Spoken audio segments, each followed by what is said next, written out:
creatures of the world, and welcome back to Coffee with Kerri-Lynn. It's a beautiful day in the far north of Maine, up along the Canadian border in the crown of Maine, and I hope it's a beautiful day wherever you are as well. And of course, we have a non-starter on the audio. Shall we do it? Take two. Hello, beautiful creatures of the world, and welcome back to Coffee with Kerri-Lynn. It's a beautiful day in the far north of Maine, up along the Canadian border in the crown of Maine, and I hope it's a beautiful day wherever you are as well. For those of you who are just joining us on Spotify, iHeartRadio, Amazon Music, and YouTube Music, we had to do the introduction twice because the audio did not start. It is one of those days, ladies and gentlemen, beautiful creatures of the world, where anything that's going to go wrong goes wrong.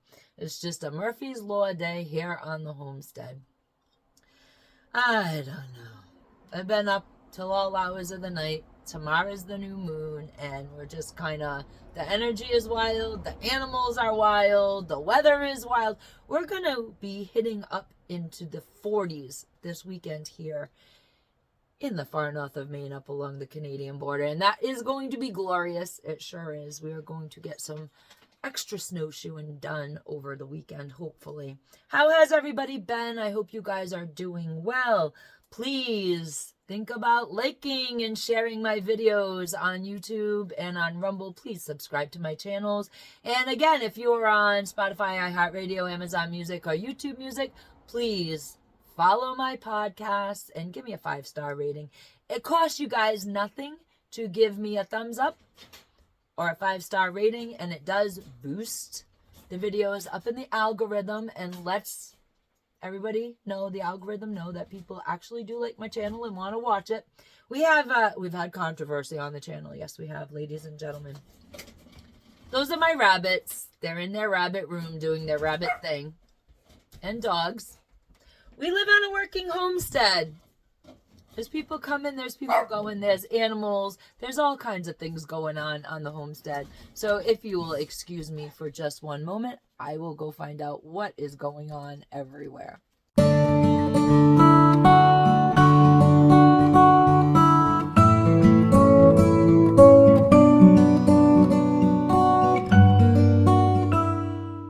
there, that calamity has been resolved. Ladies and gentlemen, what happens when you have livestock and a moon phase? The moon is going to be a new moon. It's going into a different phase. It is a thing. When the moon energy changes, people and animals go weird. It's just a thing. Animals can feel the energy. They can feel the cycle in nature. They can feel the rhythm of nature changing, and therefore they do a lot of squirrely things. So if you have a homestead and you own livestock, you all know what I'm talking about. And we're all going through it, aren't we? Yes, we are. I want to talk to you guys today about farming.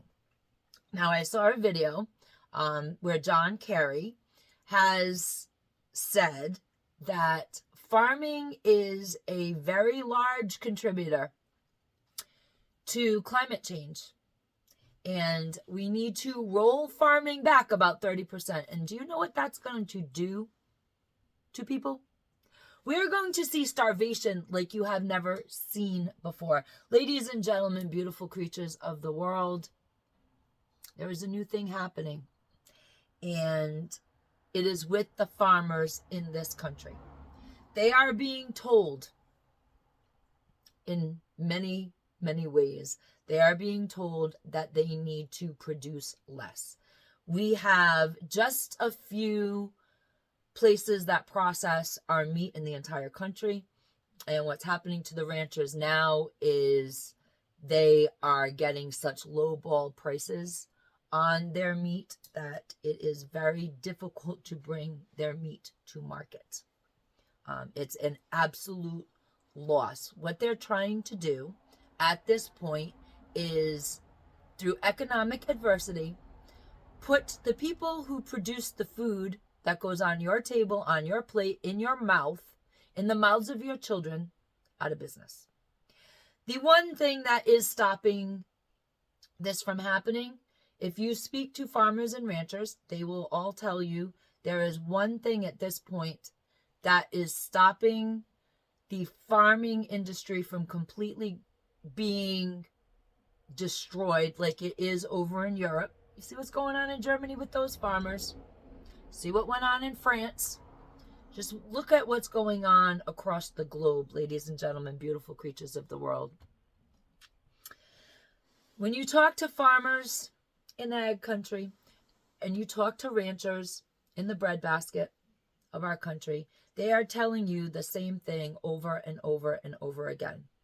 The only reason why they're not going out of business is because in our country, we have a little thing called property rights. Otherwise, there'd be a big thing called they got to do what other people tell them to do. But they own their property. And they can do what they want on their property. And that is that. Living in Maine, we have an extra added safeguard. It is not a 100% foolproof safety. But now that you see what's going on in the world with the farming community, what's going on in our own country with the farming community, Maine was the first state to add to our Constitution the right to food. We in Maine have the right to grow food, whether it's a victory garden, which of course John Kerry says that your little victory garden is putting off more emissions than Big Agra. Okay. Whether it's growing your victory garden or having livestock on your property, you are allowed in the state of Maine to actually grow your own food. You can't sell it. You can't give it away, but you can grow your own food within the borders of your property. And as we have seen recently, states' rights are superseding your federal constitutional rights. Such as within Maine, we voted yes on too, which was the pot bill. Yes, the marijuana. We voted yes on too, and we have the right to recreate. Federally, it's still not a thing you can do. So it's seeming that the more that these things happen, the more these laws come into play in your state, and the federal government does nothing about it, it's creating a precedent for states' rights, such as in 2020, 2021, the shutdowns and all that. It was left to the states. All these little things are creating precedents for states' rights to be above all other authority. And that is a good thing in the state of Maine, because we in the state of Maine now have the constitutional right to food. We have the right to grow our own food, and we do have the right to farm on our own land, providing you're following your town ordinances. And that's the caveat in there, which is perfectly fine, because the people downtown running your town, running your little city, they don't want to be hungry either. So they're not going to care. And we live in ag country, so it's not like they can say too much to us up here, up along the Canadian border, about a victory garden or gardening or having small livestock or having big livestock, provided you have the acreage and you are within the specs, So everybody needs to be aware of what is going on in this country and what is going on, especially with the farmers. Because if you take 30% of what is being grown at the moment and cut it off, ladies and gentlemen, beautiful creatures in the world, we live a very privileged life here in the United States of America. We do. We do not know. We are of a generation. The boomers, my parents, Xers, me, millennials, my children, my grandbabies that are just being born. We live in excess. Our whole lives have been in excess. We are not the generation that lived through World War I. We are not the generation that lived through the Great Depression. We are not the generation that lived through World War II. We are not generations that have had to give up for the country. We have given nothing up. We have not ever really gone without. People will be like, oh, well, there were times where I didn't really have a paycheck, so I didn't eat and I let my kids eat and I've gone without. No, you haven't. Not really. You haven't gone without, like my grandparents went without during the Depression. They went without, like it didn't exist. They couldn't have it. They were rationed, and when that little bit was gone, it was gone until the next set of ration tickets came out. We do not know what hunger is. We do not know what malnutrition is. My grandmother, true story, my grandmother, during the Depression, milk was scarce. The milk was given to the children as much as could be. And her teeth stopped growing during the Depression and throughout World War II. At the end of World War II, things started coming back a little bit more. She got to drink more milk, and her teeth, she was like 16 or 17. Her teeth looked like baby teeth. Her teeth started growing again. On her natural front teeth, she had a line where you could literally see the Depression years.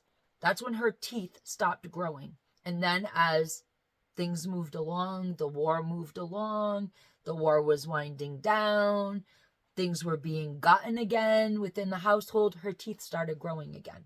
We have not known this.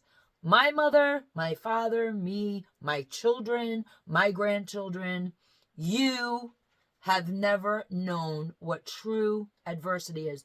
You have never known what true hardship is. We have never known what it's like to not have food. And this is what's being geared up. Ladies and gentlemen, beautiful creatures of the world, we are going to be doing several series on gardening here.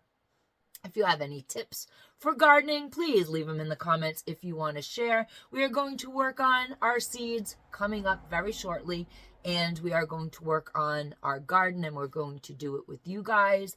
We are going to show you the things we do. We are going to show you how we build our soil without chemicals. We are completely organic here. We build our own soil. We make our own compost, and we utilize it. We seed save, say that 10 times fast. We seed save, and we are going to show you at the end of all this, throughout the spring, summer, and fall, how to get your garden from start to finish, how we do it here on the homestead. Some of the methods we use may not be conducive to your situation, and you will have to figure things out. Now, bear in mind, when you do not use fertilizers, when you do not use chemicals to grow your food, you have a big failure rate. So that is something, if you're thinking about going completely organic and following us through it, there are years that we have a great bounty, and there are years that are just absolute shite, and we will starve to death. But we just don't want to bastardize our soil with chemicals, because there will be a time, as we saw over the last few years with the big ag in our area, the big industry, that fertilizer is a rough racket. It is very expensive, and they're struggling. Farmers everywhere in the country are struggling, and their adversity will become your problem. Ladies and gentlemen, it is time for you to participate in our 5-can challenge, and do it with your whole heart and do it with a lot of enthusiasm. I'll be taking you guys on a shopping spree soon and showing you who have complained that they cannot afford their 5 extra cans. I will show you how to take the shit out of your cart, put it back on the shelf, and get you some nutritious food in your cart. 5 cans, that's all we're doing. We're just giving up a couple bags of potato chips, maybe a couple coffees a week at the D&D, Tim Hortons, wherever you get your coffee, Starbucks.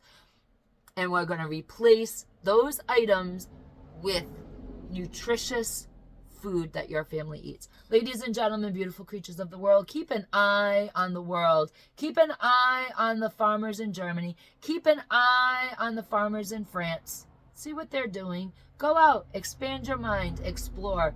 Google it. Look it up on YouTube. There are videos all over the place. Sometimes you just, legacy media just ain't with the program sometimes, and you gotta have a little alternative in your life. Ladies and gentlemen, beautiful creatures of the world, thank you for listening to my rant today. Carpe diem. because no one promised you a tomorrow.